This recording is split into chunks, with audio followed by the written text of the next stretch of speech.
الحمد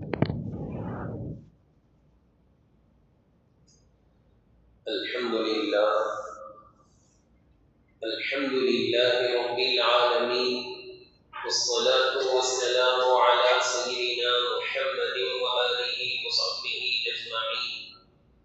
أما بعد، فقد قال الله تبارك وتعالى في القرآن الكريم: واذكر في الكتاب موسى إنه كان مخلصا وكان رسولا نبيا.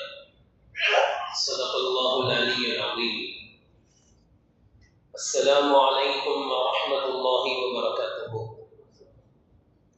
கணியத்திற்குரிய கனவான்களே, பெரியோர்களே, அல்லாஹ்வின் நல்லடியார்களே, அல்லாஹ்வின் பேரருளால் முஹர்ரம் பிறை 10ஆம் நாள் மிகச்சரியாக ஜும்மாவுடைய தினமும் அமைந்த இந்த திருநாள், இந்த ஆஷுராவுடைய தினத்தில் மூசா அலைஹிஸ்ஸலாம் அவர்களையும் அவர்களை குறித்த சில படிப்பினை கூடிய தகவல்களை நாம் தெரிந்து அதன்படி நடக்க கடமைப்பட்டிருக்கின்றோம். அல்லாஹ் தஆலா தன்னுடைய திருமறையில் வத்குர் ஃபில் கிதாபி மூசா, குர்ஆனாகிய இந்த வேதத்தில் நாம் மூசா அலைஹிஸ்ஸலாம் அவர்களை பற்றி பல செய்திகளை உங்களுக்கு நாம் தெரியப்படுத்தியிருக்கின்றோம், அதையெல்லாம் நீங்கள் நினைத்து பாருங்கள் என்று அல்லாஹ் தஆலா குறிப்பிடுகிறார். எல்லா நபிமார்களை விட மூசா அலைஹிஸ்ஸலாம் அவர்களுக்கு ஒரு தனிச்சிறப்பு உண்டு. அது என்னவென்றால், குர்ஆனில் அதிகமாக பேசப்பட்ட நபி மூசா அலைஹிஸ்ஸலாம். ஏறத்தாழ 130க்கும் மேற்பட்ட இடங்களில் மூசா அலைஹிஸ்ஸலாம் அவருடைய பெயரை அல்லாஹ் குறிப்பிடுகிறார். வேறு எந்த நபியின் பெயரும் 130 இடங்களில் கூறப்படவில்லை. 30 ஜுசுக்களில் முதல் ஜுசுவில் இருந்து இறுதி வரை மூசா அலைஹிஸ்ஸலாம் இருந்து கொண்டே இருப்பார்கள். குர்ஆன் என்பது நமக்கு வழங்கப்பட்ட ஒரு வேதம். நமக்கான குர்ஆனில் மூசா அலைஹிஸ்ஸலாம் அவர்களை குறித்து இவ்வளவு நீண்ட நெடிய வரலாறுகளை எல்லாம் ஏன் அல்லாஹ் நமக்கு குறிப்பிடுகிறான் என்றால், நம்முடைய கால சூழ்நிலைக்கும் மூசா அலைஹிஸ்ஸலாம் அவர்கள் எதிர்கொண்ட கால சூழ்நிலையும் அப்படியே ஒப்பாகக்கூடியதாக இருக்கும். மூசா அலைஹிஸ்ஸலாம் எந்த எதிர்ப்புகளை எல்லாம் எதிர்த்து அஞ்சா நெஞ்சமாக நின்றார்களோ, சாதித்தார்களோ, எப்பேற்பட்ட பிரச்சனைகளை எல்லாம் அவர்கள் சமாளித்தார்களோ, அது அப்படி இந்த சமுதாயத்தில் நிகழும்.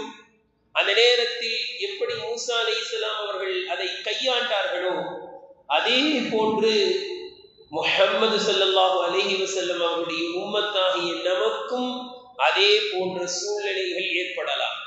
குறிப்பாக தற்கால சூழ்நிலை அதற்கு மூசா அலைஹிஸ்ஸலாம் அவர்களுடைய வாழ்க்கையோடு அப்படியே ஒப்பாகி நிற்கிறது. கணியத்துக்குரியவர்களே, எனவேதான் அல்லாஹ் தஆலா மூசா அலைஹிஸ்ஸலாம் அவர்களை குறித்து விரிவாக குர்ஆனில் பேசுகிறான்.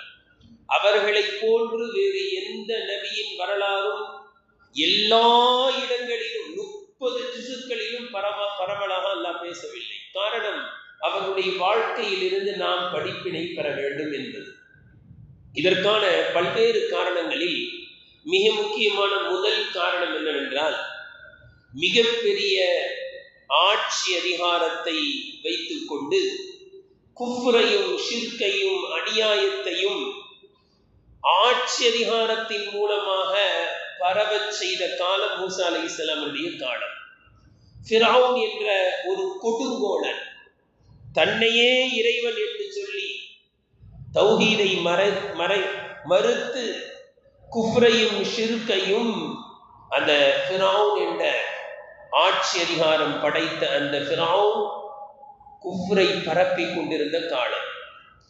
அந்த ஆட்சி அதிகாரத்தை வைத்து எதையும் செய்யலாம் என்ற துணிச்சலில் தன்னையே இறைவன் என்று சொல்லிவிட்டான். அப்படிப்பட்ட அந்த ஆட்சி அதிகாரத்தை எதிர்த்து ஹதரத் மூசா அலைஹிஸ்ஸலாம் அவர்கள் எப்படி அஞ்சா நெஞ்சமாக நின்று வெற்றி பெற்றார்களோ, இதே கால சூழ்நிலை இந்த சமுதாயத்திற்கும் ஏற்படலாம். ஆட்சி அதிகாரத்தை வைத்துக் கொண்டு எதை வேண்டுமானாலும் செய்ய முடியும் என்ற ஒரு துணிச்சல் இருக்கலாம். அவர்களை எதிர்த்து நிற்க வேண்டிய சூழ்நிலை இந்த சமுதாயத்திற்கு ஏற்படும் என்ற காரணத்தினால் மூசா அலைஹிஸ்ஸலாமுடைய வரலாறை அல்லாஹ் தஆலா குறிப்பிடுகிறார். இரண்டாவது ஒரு காரணம் மிக முக்கியமானது என்னவென்றால், அங்கோ ஆட்சி அதிகாரம் என்ற மிகப்பெரிய பலம், அவர்களுக்கு எதிரில் இருக்கக்கூடிய பனி இஸ்ரவேல் எப்படிப்பட்ட எந்த அளவிற்கு பலவீனமானவர்கள் என்றால், எல்லா உரிமையும் மறுக்கப்பட்டிருக்கிறது. உயிர் வாழ்வது என்பது அடிப்படை உரிமை. வசதி வாய்ப்பா இருக்கணும் அதெல்லாம் இல்லை, உயிர் வாழக்கூட முடியாது. உயிர் வாழ்வதற்கான உரிமை கூட இல்லாமல் பலவீனப்பட்டு இருந்தார்கள்.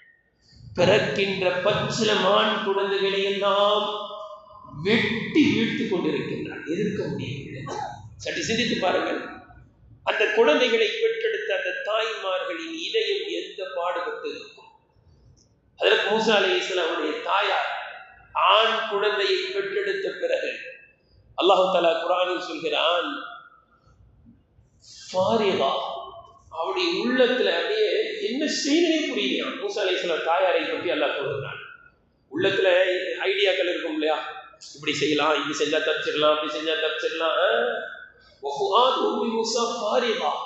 ஆண் குழந்தையை பெற்றெடுத்த அந்த மூசா அலைஹிஸ்ஸலாமுடைய தாயாரின் இதயம் பதபதைக்கிறது, என்ன செய்வதென்றே புரியவில்லை.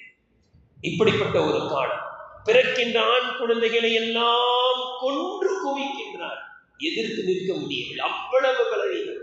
நீ என்ன செய்ய வேண்டுமோ செய்து கொள் என்று விடுகின்ற அளவிற்கு பலவீனமான ஒரு சமுதாயத்தில் மூசா அலைஹிஸ்ஸலாம் பிறக்கிறார்கள்.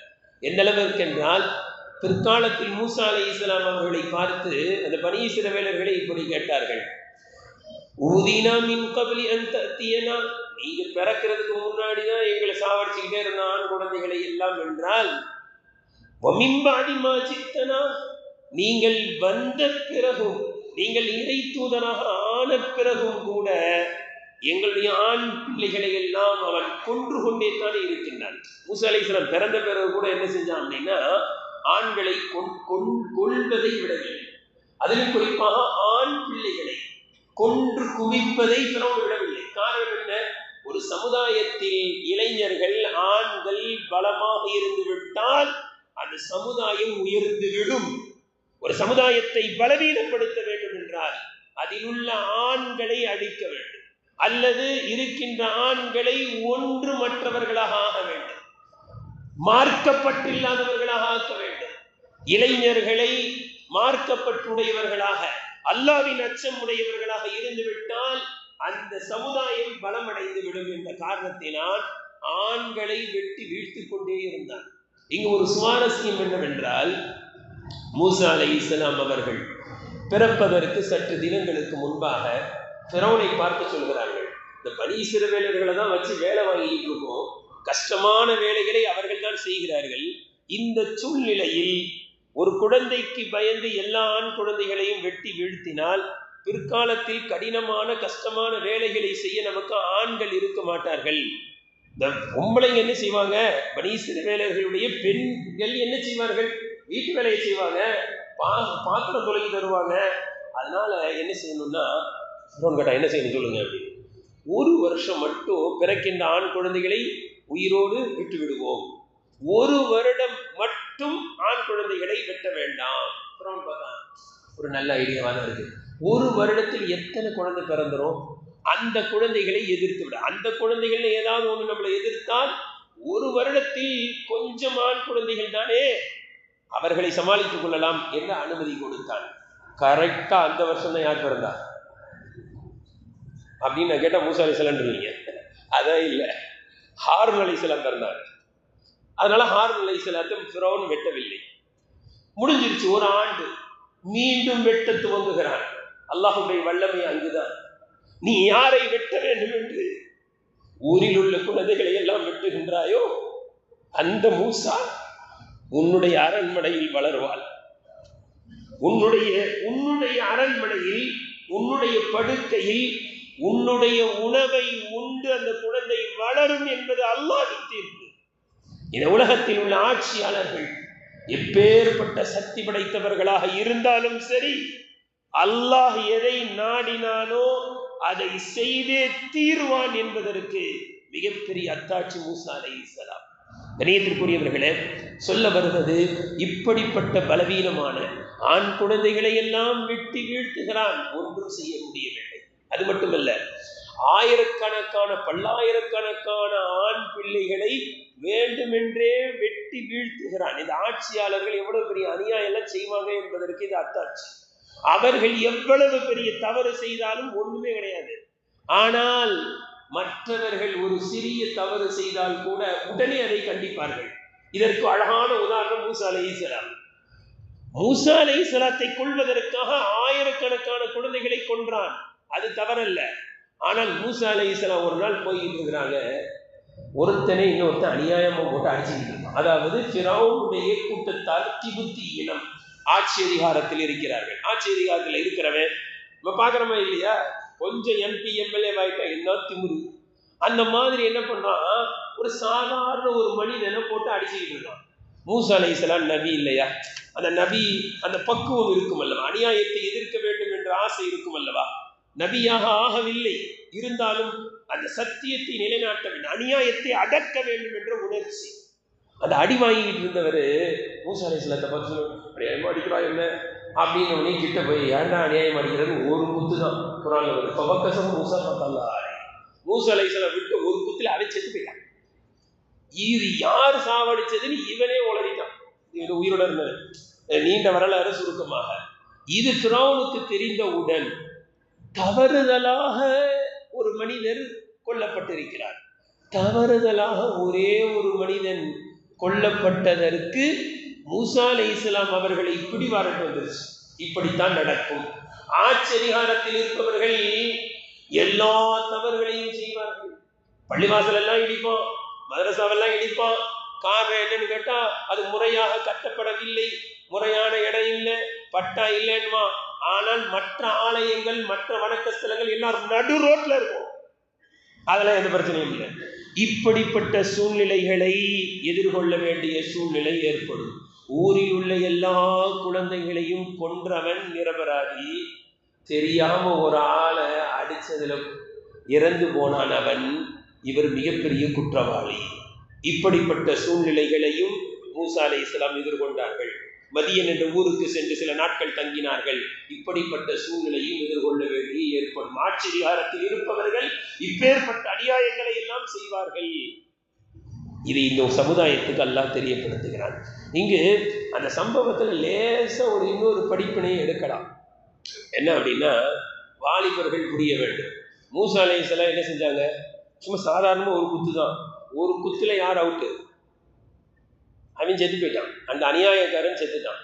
இப்படிப்பட்ட பலம் வாய்ந்தவர்களாக இருக்க வேண்டும். இன்னைக்கு நம்முடைய வாலிபர்கள் இரவெல்லாம் அரட்டை அடிச்சுட்டு காலையில தூங்குறது. இரவு தூக்கம் ஒரு சமுதாயத்திலிருந்து எடுபட்டு விட்டால் அந்த சமுதாயம் உருப்படாது, பலவீனமானவர்களாக இருப்பார்கள். எல்லா விதத்திலும் பலகீனம் ஏற்படும். போதைக்கு அடிமை, என்னென்னமோ போதை பொருட்கள் இதற்கு அடிமை. உணவு பொருள் சரியில்லை, என்னென்னமோ சாப்பிட்றாங்க. ஹோட்டலில் போய் பர்கர் அது இது, சக்தி உள்ள பொருட்களை விட்டு விட்டு சத்தற்ற பொருட்களை சாப்பிடுவது, போதைக்கு அடிமையாக இருப்பது, செல்போனை 24 மணி நேரம் நோண்டுறது, இரவு தூக்கத்தை வீணடிப்பது, இப்படி சக்தியை இழந்து கொண்டு இருக்கிறார்கள் இந்த சமுதாயம். மூசா அலைஹிஸ்ஸலாம் வெற்றி பெற்றதற்கு காரணம் என்னன்னா, உடல் சக்தி இருந்துச்சு. ஒரு ஆளை ஒரு அடியில அடி காலினா மூசா அலைஹிஸ்ஸலாம் உடல் எப்படி இருக்கும் என்பதையும் சிந்தித்து பார்த்து கொள்ள வேண்டும். மூசா அலைஹிஸ்ஸலாம் வெற்றி பெற்றதற்கான பல்வேறு காரணங்கள், அதில் மிக முக்கியமானது என்னவென்றால், அவர்கள் கொடுக்கல் வாங்கலில் கூட சரியாக இருந்தார், உழைக்கக்கூடியவர்களாக இருந்தார். இன்னைக்கு உழைப்பே இல்லாம பணக்காரனாக நினைக்கிறாங்க. மூசா அலைஹிஸ்ஸலாம் 10 ஆண்டு உழைத்ததை மகராக கொடுத்தார்கள். இன்னைக்கு நம்ம சமுதாயத்தில் என்ன திரும்ப செய்யறாங்க, பணக்கார பொண்ணை திருமணம் செஞ்சா சீக்கிரம் பணக்காரனாக நினைக்கிறாங்க. 10 ஆண்டு உழைத்து அந்த உழைப்பை தான் மகராக கொடுத்து திருமணம் செய்தார்கள் மூசா அலைஹிஸ்ஸலாம். எவ்வளவு அழகான படிப்படை. இரண்டாவது, அவர்கள் செய்தது என்ன தெரியுங்களா, தன்னுடைய குடும்ப வாழ்க்கையில் மிகச்சரியாக இருந்தார்கள். திருமணம் முடித்து விட்டு திரும்பி வருகிறார்கள். கரடு முரடான பாலைவனம், மிகப்பெரிய பள்ளத்தாக்கு. அவர்கள் மதியனிலிருந்து மிஸ்ருக்கு வந்த பாதை, அல்லாஹ் அக்பர், எப்படிப்பட்ட மலை பிரதேசம் தெரியுமா? இன்னைக்கு கூட நம்மளால போக முடியாது. நவீனங்கள் முன்னேறிய இன்றைய காலத்தில் கூட, வாகன வசதிகள் உள்ள காலத்தில் கூட கரடுமுரடான பாதை. அப்படியே மனைவியை கூப்பிட்டு வந்துட்டு இருக்கிறாங்க. நிறைமாத கர்ப்பிணி மனைவி அப்படியே நிறைமாத கர்ப்பிணியா நடந்து வர முடியாம அப்படியே தவிக்கிறாங்க. இருட்டு. இப்ப மனைவியை கரெக்டா கூட்டு போடுமே அப்படின்னு நினைக்கும் போது ஒரு மலையில் நெருப்பு பிரகாசம் தெரிகிறது. சொன்னாங்க, நீ இங்கேயே இருமா, அந்த நெருப்பு எடுத்துட்டு வர, அந்த நெருப்புல உனக்கு வெளிச்சம் கிடைக்கும், இல்ல பாதை கிடைக்கும், நான் ஒரு கொல்லியை நான் கொண்டு வருகிறேன் என்று அந்த மனைவிக்காக வேண்டி சென்றார்கள். அல்லாஹ் தஆலா நுபுவத் என்னும் நபி பட்டத்தை அல்லாஹ் கொடுத்தார்.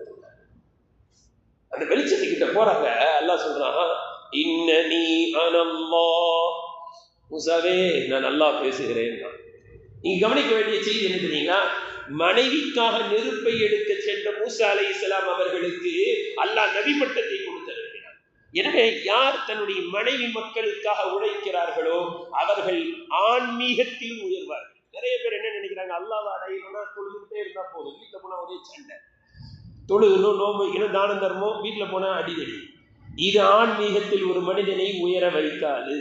மனைவிக்காக நெருப்பை எடுக்க சென்ற மூசா அலைஹிஸ்ஸலாம் அவர்கள் ஆன்மீகத்தின் உச்சத்தை நபியாக அல்லாஹ் ஆக்கி அனுப்பினான் என்று அழகான படிப்பு. நபி பட்டத்தை வாங்கிட்டு வராங்க. உடனே ஒரு சிந்தனை, எனக்கு கொஞ்சம் வாய் திக்குது.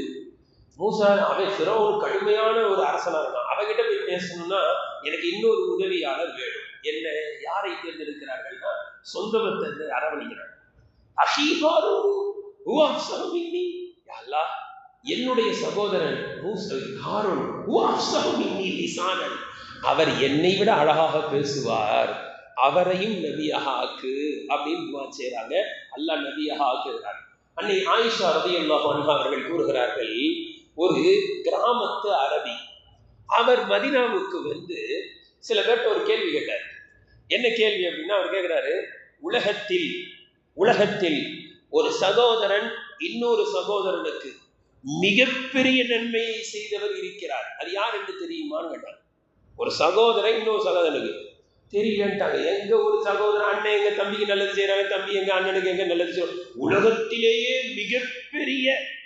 மிகப்பெரிய உபகாரத்தை ஒரு அண்ணனுக்கு தம்பி செஞ்சார், அது யார் தெரியுமா அப்படின்னு கேட்டார். தெரியலன்ட்டாங்க.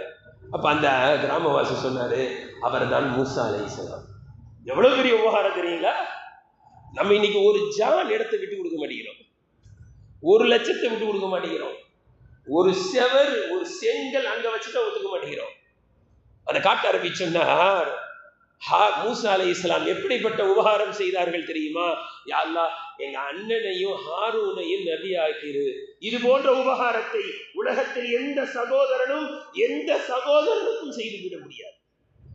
அதே போன்று ஒரு சில முன்னோர்கள் சொன்னதாக தஃசீர்கள் எழுதப்பட்டிருக்கு. ஒரு அண்ணன் ஒரு தம்பிக்கு, ஒரு தம்பி அண்ணனுக்கு இப்படிப்பட்ட பரிந்துரையை கூட செய்துவிட முடியாது, உலகத்திலும் சரி மறுமையிலும் சரி. யா அல்லாஹ், என்னுடைய சகோதரனை அஹீ ஹாரூன். இன்னொரு ஹதீஸ்ல ஒரு குர்ஆனுடைய வசனத்துல நமக்கெல்லாம் அது தெரியும். என்ன அப்படின்னா, ரப்பி ஷ்ரஹ்லி ஸத்ரி வயஸ்ஸிர் லி அம்ரி அப்படி வரும்போது, வஜஅல் லி வஸீரம் மின் அஹ்லி, எனக்கு ஒரு உதவியாளரை என்னுடைய குடும்பத்தில் இருந்து. அது யார்? அஹீ ஹாரூன், என்னுடைய சகோதரன் ஹாரூன். அப்ப குடும்பத்தை அரவணைப்பது. நீ சில பேர் சொல்லுவாங்க குடும்ப அரசியல் கூடாது, அதை ஒழிஞ்சிடும், அவனோட போயிடும். அதோட குடும்பத்தை ஒரு பெரிய ஃபேக்டரியை வச்சிருக்கிறாரு, அவர் தம்பி குடும்பத்தார்களை அதுல கொஞ்சம் அரவணைக்கல, நிறைய வேலை வாய்ப்புகள் இருக்கும். குடும்பத்தார்களை அண்ட விடலைன்னா அவரோட அந்த ஃபேக்டரி முடிஞ்சிடும். ஞாபகத்தில் வைக்கணும். அவர் சென்ற பிறகும் அது நிலைத்து நிற்க வேண்டும் என்றால் குடும்பத்தை அரவணைக்க வேண்டும். மூசா அலைஹிஸ்ஸலாம் அவர்கள் தன்னுடைய குடும்பத்தாரை அரவணைத்தாகி, அஹ்லி, என்னுடைய குடும்பத்தில் இருந்து ஒரு ஆளை எனக்கு தா என்பதாக அவர்கள் குடும்பத்தை அனுசரித்தார்கள், வெற்றி பெற்றார்கள்.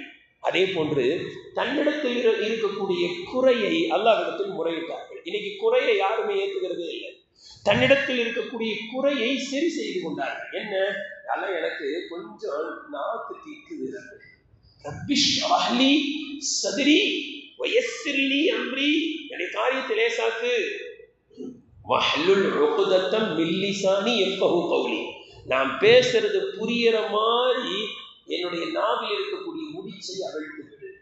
இன்னைக்கு வாலிபர்கள் தன்னை முன்னேற்ற வேண்டும், தன்னிடத்தில் இருக்கக்கூடிய குறையை சரி செய்ய வேண்டும், தான் திறமையில் வளர வேண்டும். கொஞ்சம் பேச முடியல, திக்குது, திறமையை வளர்த்து கொள்ள வேண்டும் என்ற ஆர்வம். ரப்பே என் நாக்கில் இருக்க முடிச்சு அவிழ்த்து விடுறப்பே, நான் நல்லா பேசணும், தைரியமா பேசணும். பேசுவதற்கு முன்பு இன்னொன்னு கேட்டாங்க, எடுக்கிறீங்களா? ஃபர்ஸ்ட் ரப்பி ஷ்ரஹ்லி சத்ரி, என்னுடைய இதயத்தை தெளிவாக ஆக்கு. நான் எடுத்து உன்னை பத்தி சொல்ல போறேன், நான் உன்னை பத்தி தெளிவா புரியணும். இஸ்லாத்தை எடுத்து சொல்ல போகிறேன், இஸ்லாத்தை முதலில் நான் சரியாக புரிந்து கொள்ள வேண்டும். எனக்கு பெரிய வருத்தம் என்ன தெரியுங்களா? இஸ்லாமியர்களே இஸ்லாத்தை இன்னும் தெளிவா புரியல. அல்லாஹ் பாதுகாக்கணும். நிறைய பேர் சந்தேகத்தில் இருக்கிறாங்க. முஸ்லீம் தான், ஆனா ஒரு சந்தேகம், என்னடா டெய்லி 5 கால் தொழணுமா, சக்காத்து கொடுக்கணுமா, டெய்லி பள்ளிக்கு போகணுமா, குர்ஆன் ஓதணுமா, என்னடா இது? அப்படியே நம்ம பேஜாராயிடுவோம் போல, கொஞ்சம் விட்டா இஸ்லாத்தை விட்டுட்டு போயிடுவோம். இப்படி சந்தேகத்தில் இருக்கிறார்கள். உள்ள தெளிவு வேண்டாமா? ரப்பி ஷ்ரஹ்லி சத்ரி, மூசா அலைஹிஸ்ஸலாம் அல்லாஹ்விடத்தில் கேட்டார்கள், ரப்பே என்னுடைய உள்ளத்தை முதலில் தெளிவாக ஆக்கு. நம்முடைய முன்னோர்கள்லாம் இஸ்லாத்தில் ரொம்ப தெளிவா இருந்தாங்க, எதை கேட்டாலும் சொல்லுவாங்க. இன்னைக்கு எதை கேட்டாலும் பதில் இல்லை. ஒரு அழகாக ஒரு கேள்வி, இன்று ஆஷுராவுடைய தினம் பிளஸ் கர்பலாவுடைய தினம் கூட சொல்லுவாங்க. அதில் இஸ்லாத்தினுடைய விளக்கம் என்ற அடிப்படையில், இஸ்லாத்தில் முதல்ல நாம தெளிவாக இருக்க வேண்டும் என்ற அடிப்படையில் ஒரு சுவாரஸ்யமான ஒரு செய்தி என்னவென்றால், சில கிறிஸ்தவர்கள் இஸ்லாமிய அறிஞர்கள் இப்படி ஒரு கேள்வி கேட்டாங்க. கர்பலா ஆஷுரா 10ஆம் நாள், என்ன உங்க இறைவனுக்கு உங்களுடைய நபியின் பேர பிள்ளைகளை காப்பாற்ற முடியவில்லையா? ஹசன் ஹுசைன் ரலியல்லாஹு அன்ஹு, உங்களுடைய இறைவனுக்கு, இறைவனாகிய அல்லாஹ்வுக்கு உங்களுடைய நபியின் பேர பிள்ளைகளை கூட என்ன செய்ய முடியலையா, காப்பாற்ற முடியவில்லையா என்று கேட்ட பொழுது எவ்வளவு தெளிவா இருந்திருக்காங்க பாருங்க நம்ம முன்னோர்கள். உடனே பதில் சொன்னாங்க, என்ன செய்யறது, இறைவனுக்கு அவருடைய குமாரரையே காப்பாற்ற முடியலையே, எங்க நபியுடைய பேர பிள்ளைகளை காப்பாற்றும் சொல்றது விளங்கி. இறைவனுக்கு அவருடைய குமாரரையே சிலுவையில அடிக்கும் போது என்ன செய்யல, காப்பாற்றவில்லை என்றால் நபியின் பேர பிள்ளையை இறைவன் எப்படி காப்பாற்றுவார் என்று நாங்கள் விட்டு விட்டோம். எவ்வளவு தெளிவு! அல்லாஹ் தஆலா இந்த உலகத்துல பல சோதனைகளை கொடுப்பான், நபிக்கும் கொடுப்பான், நபியுடைய பேர பிள்ளைகளுக்கும் கொடுப்பான். இது சொர்க்கம் அல்ல என்ற தெளிவு இருந்தது. பதில் சரியாக வந்தது. எந்த தெளிவும் இல்லை. அந்த தெளிவை கேட்டார்கள். என்னுடைய நாவில் திக்குகிறது, அதை சரி செய்து கொடு என்று கேட்டார்கள். இந்த வார்த்தைகளில் இருந்து ஒரு அழகான படிப்பு என்ன தெரியுங்களா? தெளிவு இருக்கணும், பிளஸ் அதை எடுத்து சொல்லக்கூடிய திறமை இருக்கும். ஊமை மாதிரி உட்கார்ந்து இருக்க கூடாது, போய் உட்கார்ந்துக்கிட்டு ஒழுங்கா பேச தெரியணும். பேசுவது என்பது மிகப்பெரிய ஆற்றல். இன்னைக்கு பெரிய பெரிய போஸ்ட்ல இருக்கிறவன் உளறான், பெரிய பெரிய போஸ்ட்ல இருக்கிறவன் திருன்னு முழிக்கிறான், நைட்லாம் தூங்கினானா ஏன்னு தெரியல, திருட்டு முழிக்கிறான், ஒரு வாயை திறந்து பேசுறானா பேச மாட்டேங்கிறான், எதையாவது சம்பந்தம் இல்லாமல் பேசுறான். ஒழுங்கா பேச தெரிய வேண்டும் என்பது ஒரு அழகான படிப்பினை. அதே போன்று கண்ணியத்திற்குரியவர்களே, ஒரு 6வது ஒரு விஷயத்தையும் எழுதுகிறார்கள். ரொம்ப அழகான விஷயம் என்ன தெரியுங்களா? மூசா அலைஹிஸ்ஸலாம் ஃபிரௌன் என்ற பெரிய மன்னனை எதிர்த்து இந்த பனி இஸ்ரவேல் என்ற பலவீனமான இந்த சமுதாயத்தை கூப்பிட்டு போறாங்க. இந்த பலவீனமான சமுதாயம் மூசா அலைஹிஸ்ஸலாத்தை படுத்தின பாடு என்ன தெரியுங்களா? அல்லாஹ் அல்லாஹ் சொல்லி முடியும். குர்ஆன் அதையும் விரிவாக பேசுகிறது. எதை சொன்னாலும் கேட்க மாட்டான், எதை சொன்னாலும் மாறு செய்வான். ஒன்ன கூட மூசா அலைஹிஸ்ஸலாம் சொல்லி கொடுங்க கேட்டதே கிடையாது, ஒன்ன கூட கேட்டதில்லை. மூசா அலைஹிஸ்ஸலாம் அல்லாஹ்வை பார்த்து பேசிட்டு தௌராத்தை வாங்குறதுக்கு போயிட்டு வர்றதுக்குள்ள இங்க காளை மாடை கன்றாக எடுத்து வணங்க ஆரம்பிச்சான். கணியத்திற்குரியவர்களே, அல்லாஹ்வை பகிரங்கமா மூசா அலைஹிஸ்ஸலாமே அல்லாஹ்வை பார்க்கணும்னு சொல்லிட்டு பார்க்க முடியாம நிற்கிறாங்க. இந்த சமுதாயம் என்ன சொல்லுது? ஜஹரத்தன், நாங்கள் அல்லாஹ்வை பகிரங்கமாக பார்த்தால் தான் ஏற்றுக்கொள்ள முடியும். இதெல்லாம் எப்ப? ஃபிரௌனை அழிச்சதை கண்கூட பார்த்த பிறகு. இதையெல்லாம் பார்த்த பிறகு என்ன கேட்கிறான்? நாங்கள் அல்லாஹ்வை ஏற்றுக்கொள்ளான், அல்லாஹ்வை நாங்கள் நம்பவே மாட்டோம், கண் கூடாக அல்லாஹ்வை பார்க்கும் வரை ஈமான் கொள்ள மாட்டோம்ட்டான். எப்படிப்பட்ட சேட்டக்காரன்! ஒரு ஒரு ஒரு ஒரு ஆளை சாவடிச்சுட்டு நைஸா நடிக்கிறான், யாருன்னு தெரியலேன்னு. பசுமாடை அறுத்து மையத்து மேல அந்த சதையை, அந்த மாமிசத்தை எடுத்து போட்டா போதும், மையத்தை எடுத்து பேசி யார் கொலை செஞ்சான்னு சொல்லிடும் அப்படின்னு மூசா அலைஹிஸ்ஸலாம் சொன்ன பிறகு ஒரு பசுமாட்டை அறுத்துருக்கலாம்ல, அது என்ன கலரு, அது எப்படி இருக்கும் கேட்டான் பாருங்க கேள்வி. அல்லாஹ் மூசா அலைஹிஸ்ஸலாம் இந்த நேரத்துல டென்ஷன் ஆகல. அதுதான் எல்லாமே. பைத்துல் முகத்தஸுக்குள்ள போகப்பா, நாங்க போக மாட்டோம். ஆனா போகும்போது ஹித்தத்துன்னு அந்த காலத்துல என்னன்னா தலைய பாவத்தை மன்னிச்சிருது. அவன் என்ன தெரியுமா சொன்னா, ஹிந்தத்துன் எவ்வளவு கொழுப்பு இருக்கும். பாவத்தை மன்னிச்சிருன்னா அவன் ஹிந்த் கோதுமைன்றான். எங்களுக்கு அந்த ஊருக்கு போனா கோதுமை கிடைக்குமா? ஆனா பாவத்தை மன்னிச்சிருன்னு சொன்னா எங்களுக்கு கோதுமை வேணும். எவ்வளவு கொழுப்பு இருக்கும். இது எல்லாம் அந்த சமுதாயம் செஞ்சிச்சு. பைத்துல் முகத்தஸ்குள்ள வாங்கப்பான்னு கூட்டு கடைசி வரைக்கும் போகல.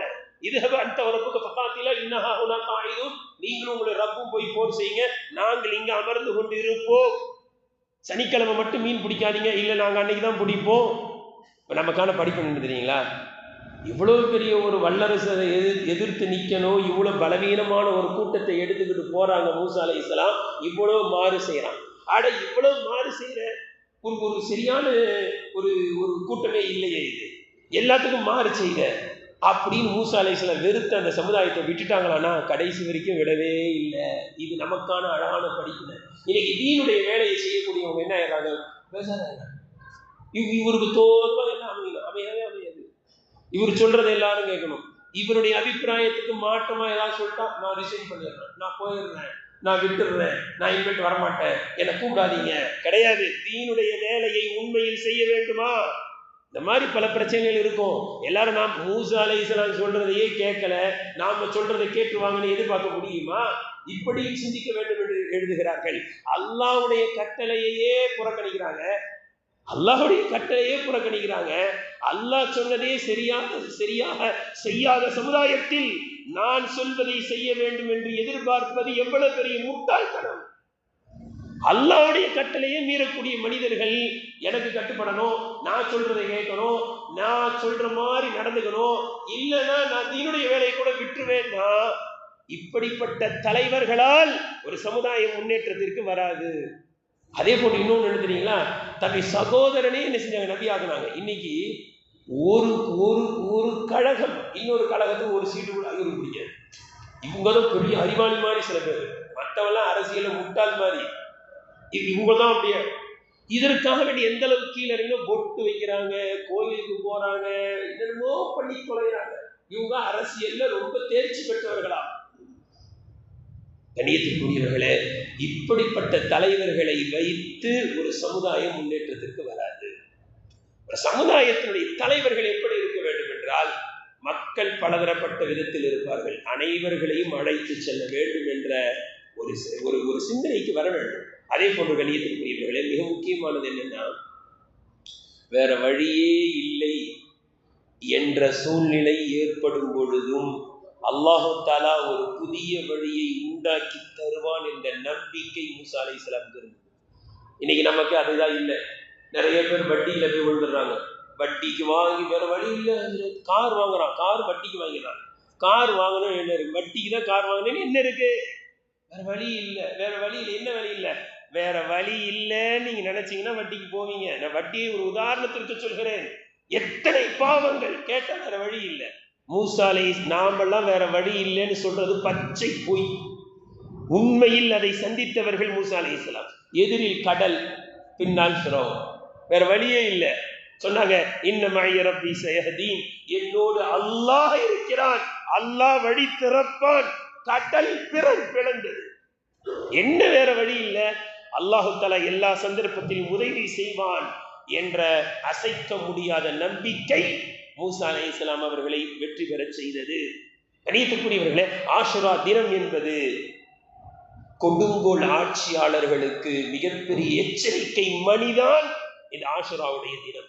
ஃபிரௌன் என்பவனை பற்றி சொல்கிறார்கள், அவன் நீரில் மூழ்குவதற்கு முன்பாக தற்பெருமை அகம்பாவத்தில் அவன் மூழ்கினான். அவன் சொன்னான், தஹ்தீமின் தஜ்ரி, அது சொன்னா இந்த ஊரு எல்லாம் என் கீழே தானே இருக்கு, இந்த நதிகள் எல்லாம் ஏன் என்னுடைய கீழ் தான் ஓடுகிறது.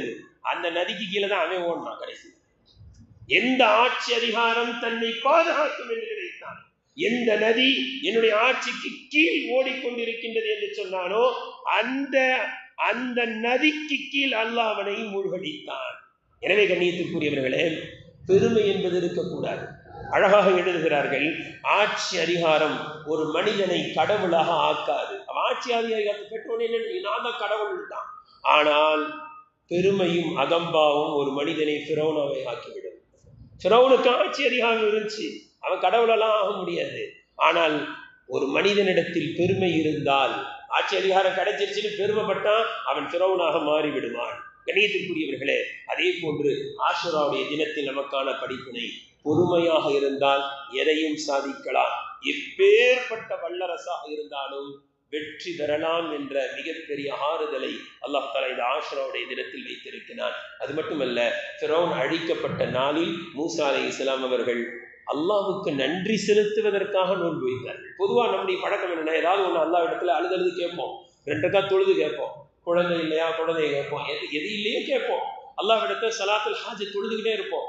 கிடைச்சிருச்சுன்னா அல்லாஹ் மறந்துடுவோம். கிடைச்சிருச்சுன்னா அல்லாஹ்வுக்கு நன்றி செலுத்தக்கூடிய பக்குவத்தை ஏற்படுத்தும். நம்முடைய ரசூல்ல காலையிலேருந்து எழுந்த வரைக்கும் இந்த துவாலாம் இப்போ இல்லாமல் போச்சு. தூங்கி எழுந்தா அல்லாஹ்வுக்கு நன்றி செலுத்துவாங்க, தூக்கத்தை கொடுத்து அல்லாஹ்வுக்கு நன்றி செலுத்தணுமா இல்லையா? சிறுநீர் கழிச்சுட்டு வந்தால் அல்லாஹ்வுக்கு நன்றி செலுத்துவாங்க. சிறுநீர் வரலைன்னா தெரியும், மலம் வரவில்லை என்றால் தெரியும். எல்லாத்துக்கும் அல்லாஹ்வுக்கு நன்றி செலுத்திக் கொண்டே நம்முடைய ரசூலுல்லாஹி ஸல்லல்லாஹு அலைஹி வஸல்லம் இருந்தார்கள். எனவே நன்றி செலுத்தக்கூடிய பக்குவத்தை ஏற்படுத்திக் கொள்ள வேண்டும். இதை தாண்டி ஒரு மிக முக்கியமான படிப்பினை, 2 நோன்பு வைக்க சொன்னாங்க. எதுக்கு? நல்ல காரியத்துல கூட யூதர்கள் கிறிஸ்துவர்களுக்கு ஒப்பாகாதீங்க, எக்ஸ்ட்ரா செஞ்சு மாறு செய்யுங்கள். கடைசியாக மிக முக்கியமான காரணம், மூசா அலைஹிஸ்ஸலாம் அவர்கள் வெற்றி பெற்றதற்கு மிக முக்கியமான காரணம் அல்லாஹ்வின் நெருக்கம், அல்லாஹ்வோடு பேசுகின்ற பக்குவம். அல்லாஹ்கிட்ட பேசின ஒரே நபி மூசா அலைஹிஸ்ஸலாம். இன்னைக்கு இந்த சமுதாயம் உயர வேண்டும், இந்த சமுதாயம் வெற்றி பெற வேண்டும் என்றால் தஹஜ்ஜுதில் எழுந்து அடக்கூடியவர்கள் தேவைப்படுகிறார்கள். தஹஜ்ஜுதில் எழுந்து அல்லாஹ்விடத்துக்கு முறையிடக்கூடியவர்கள் தேவைப்படுகிறார்கள். பகலில் உழைக்கக்கூடியவங்க நிறைய பேர் இருக்காங்க, பகலில் போராடக்கூடியவங்க நிறைய பேர் இருக்காங்க. மூசா அலைஹிஸ்ஸலாம் எப்படி அல்லாஹ்விடத்தில் பேசினார்களோ அதே போன்று அல்லாஹ் தஆலா குர்ஆன்ல சொல்றான், ஃபகர்ரப்னாஹு நஜியா, நம்மிடத்தில் பேசுவதற்காக மூசா அலைஹிஸ்ஸலாத்துக்கு பொறுப்பை கொடுத்தோம், நெருக்கத்தை கொடுத்தோம். தஹஜ்ஜுடைய நேரம் அல்லாஹ்வோடு நெருங்கக்கூடிய நேரம். அந்த நேரத்தில் எழுந்து அழக்கூடியவர்கள் சமுதாயத்தில் குறைந்து கொண்டே செல்கிறார்கள். எனவே வெற்றி பெற முடியல. பகதாதில் ஆட்சி செய்து கொண்ட இருந்த ஒரு மன்னர், முஸ்லிம் மன்னர், அவருடைய அம்மா பையன் அரசர், ஆட்சி பறிபோயிருப்போன்னு பயப்படுறாங்க. அரசர் கேட்டு, ஏமா அப்படி சொல்றீங்க? உன்னுடைய ஆட்சி காலத்தில் தஹஜ்ஜுத் தொழக்கூடிய பெண்கள் குறைந்து கொண்டே செல்கிறார்கள். இன்னைக்கு ஃபஜர் தொழக்கூடிய குடும்பத்தையே பார்க்க முடியல. ஃபஜர் தொழுதுட்டு 7 மணிக்கு போய் கதவை தட்டினா கூட கூட்டி நல்லா தூங்கிடுறாங்க.